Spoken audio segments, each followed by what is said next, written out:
禺废弃物掩埋场冲突争议不断，时代力量立委再提报委托市运转同意书，合作厂商国营事业也在其中。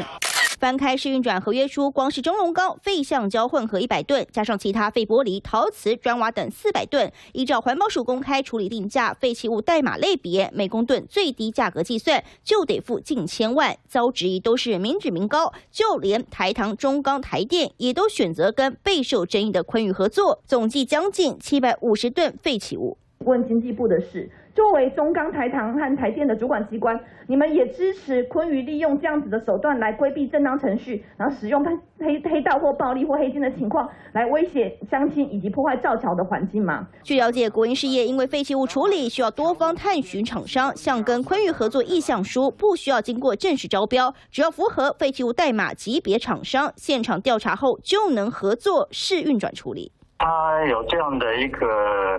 介绍，然后这有介绍，我们只是去做工厂去了解，看看他处理的能力。是昆宇那边有人，然后找上你们嘛，对不对？对，还没有开始就结束了，跟当地的居民还什么之间有一些争议性经营业者一般来讲，他有跟我们讲，他们就是主动来找我们啦，